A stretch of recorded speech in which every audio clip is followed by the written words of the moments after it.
So what can we take away from the pros and the best coaches in the world when it comes to preparing for a golf round or a tournament, and how do we stay fit and healthy and prevent injuries?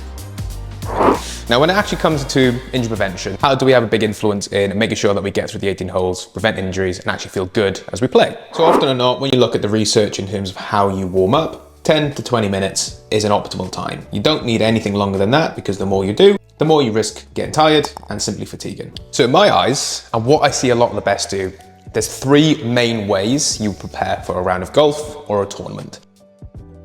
So option one is training in the gym. Using the gym as a facility to actually improve your strength, get more mobile, and actually improve your power is the best place that any athlete of any level can make some direct changes to their level of performance and prevent injuries. So now that we've made it onto the course, how can we actually optimize our performance and reduce injuries in the most simplest and most efficient way? And to do this, we could just be very generic with majority of the movements to ensure that we're rotating and fluently moving the way that we'd like to on the range and on the course, and ensuring that we've got some practice movements in there that are golf specific, just like the practice swings.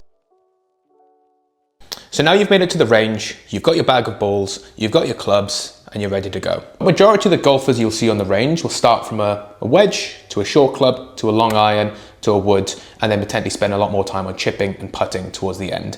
But the biggest thing to take away from this is actually not to overthink it when you're on the range. You're here to just get a feel of how you're swinging it, you're getting a feel of how you're moving, and you're simply mentally preparing yourself for the day. Best advice I've ever had is to always look at the first hole, look at the first shot, and approach that with the main focus, because if you start off well, ultimately you're going to have a much better mindset going into the day.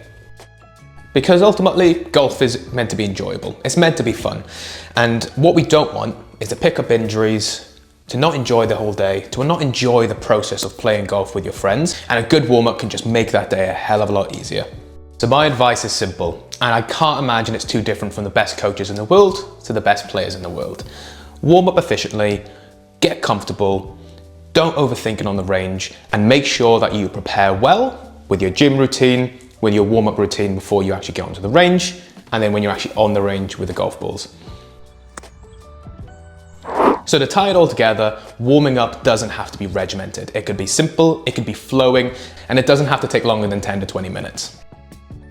And so what I'm going to be doing over the next few weeks is actually going into a little bit more detail in terms of programming. How do you get the best out of your performance? And how to actually get back into the sport if you've just picked up an injury. Please make sure that you like, you comment, you subscribe. Thanks for watching. See you soon.